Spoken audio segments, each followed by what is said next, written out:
श्री राघवेंद्राय नमः। अभी मैं आपको इस्केमिक हार्ट डिजीज़ के बारे में कुछ चर्चा करना चाहता हूँ और जिस तरह से समाज में हार्ट के पेशेंट्स बढ़ रहे हैं उनको कुछ संवाद भी देना चाहता हूँ कि आप छोटी छोटी बातों से अपने आप को हार्ट डिजीज़ से बचा सकते हैं, खास करके ischemic heart disease. Ischemic heart disease होता क्या है? इस्केमिक का मतलब होता है लैक ऑफ ऑक्सीजन। जितना हार्ट को ऑक्सीजन का डिमांड है और जितना आप देते हैं, अगर वो पूरा नहीं होता है, इनएप्रोप्रिएट होता है, तो उसको हम इस्केमिक हार्ट डिजीज़ कहते हैं। डिमांड एंड सप्लाई, जितना हार्ट के सेल्स को, मायोकार्डियल सेल्स को ऑक्सीजन की ज़रूरत है, अगर उतना उनको मिल जाए तो आप समझिए कि उनको इस्केमिक हार्ट डिजीज़ होने की संभावना नहीं रहती है। लेकिन अभी जिस तरह से ओबेसिटी बढ़ रही है, इंसुलिन का रेजिस्टेंस बढ़ रहा है, टाइप 2 डायबिटीज़ बढ़ रहे हैं और जिस तरह से हमारे पास cholesterol, LDL, low density lipoproteins बढ़ रहा है, उससे आईएचडी माने इस्केमिक हार्ट डिजीज़ होने की संभावना ज़्यादा रह रही है।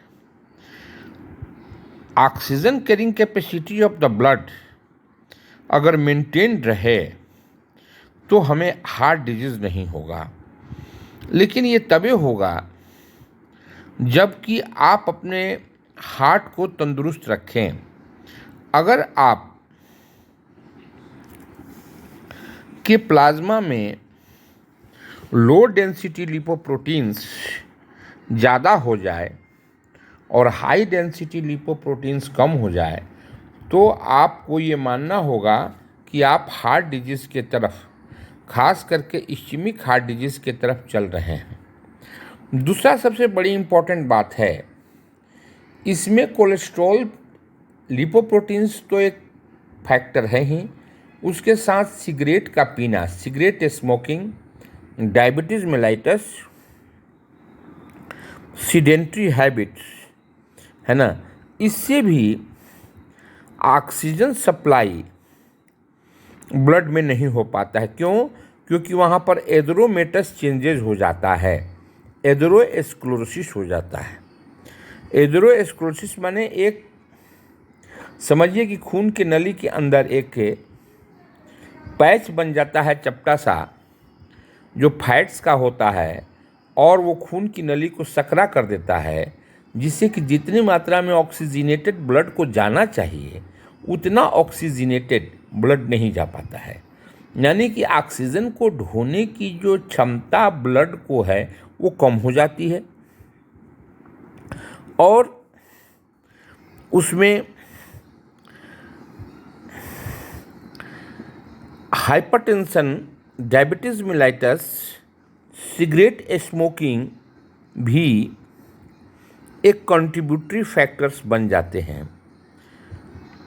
इसके साथ साथ आपको ये भी ध्यान देना है कि आप किस तरह से अपने आप को स्वस्थ रखें।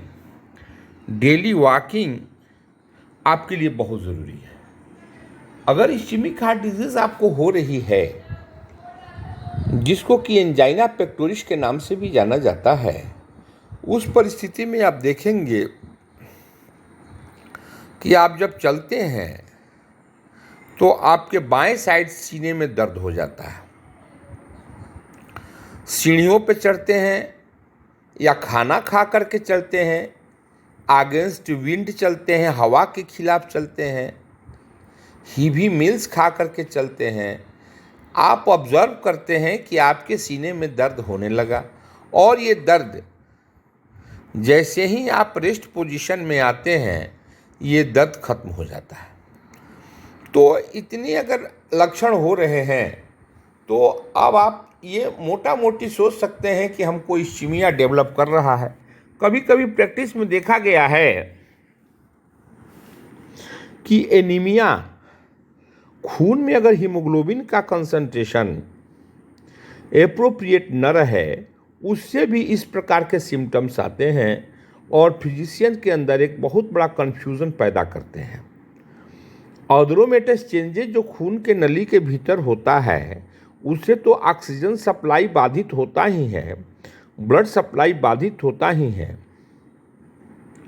साथ ही अगर खून इटसेल्फ में हीमोग्लोबिन का कंसंट्रेशन कम हो, उससे भी ऑक्सीजन प्रॉपर ढंग से सप्लाई नहीं हो पाता है।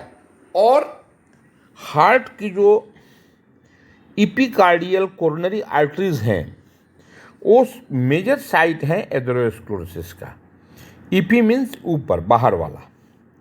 हार्ट के सबसे ऊपर वाला जो सरफेस है, उसकी कोरोनरी आर्टरीज है ना, वो उसमें जो लिपोप्रोटीन्स के प्लेक्स हैं, थक्के हैं, वो जल्दी बनते हैं। ये मेजर साइट है। और दूसरी सबसे बड़ी बात है कि मान लीजिए कि आप चल रहे हैं, आपके छाती में दर्द हो रहा है, एंड यू गेट फेंट, आप अनकॉन्शियस हो जाते हैं, गिर जाते हैं, तो आप कह सकते हैं कि इस आदमी को मायोकार्डियल इन्फार्क्शन का सस्पिशन है। और भी कारण हो सकते हैं, मैं ये नहीं कहता हूँ कि और कारण नहीं हो सकते हैं, लेकिन छाती में दर्द लेकर के चलना और उसके बाद अनकॉन्शियस हो जाना मायोकार्डियल इन्फार्क्शन की तरफ साफ इशारा करता है। इसके लिए हमें अलर्ट होने चाहिए और एक अच्छे फिजिशियन से या अस्पताल में जाने की हमें बहुत सख्त ज़रूरत पड़ जाती है। एक बात और आती है कि भाई किस एज ग्रुप में ये सिम्टम्स होता है। देखिए, आजकल तो एज ग्रुप 40 से भी मिलता है, लेकिन 50 ईयर्स एंड अबोव में मेल हो या फीमेल हो, मेल में प्रीडोमिनेंटली एंजाइना होने की संभावना, इस्केमिक हार्ट डिजीज होने की संभावना ज़्यादा हो जाती है। इस तरह से आप अगर कोरोनरी एथेरोस्क्लेरोसिस को रोकना चाहते हैं, तो आपको निश्चित तौर पे अपने ब्लड प्रेशर को कंट्रोल रखना पड़ेगा। एक बात और है कि मैंने जैसा कहा कि pain, left side pain, chest pain, कभी कभी पेन नहीं भी होगा, सिर्फ आपको हीवीनेस फील होगा। वो पेन लेफ्ट हैंड में ट्रांसमिट भी कर सकता है। वो पेन जो हार्ट का पेन है, आपके मैंडिबल के भी नीचे आ सकता है। लेफ्ट साइड चेस्ट पेन तो है ही, साथ में central side of the chest में भी आ सकता है। कहता है कभी कभी राइट साइड में भी आता है। तो आपको इन सारी बातों से अवगत रहना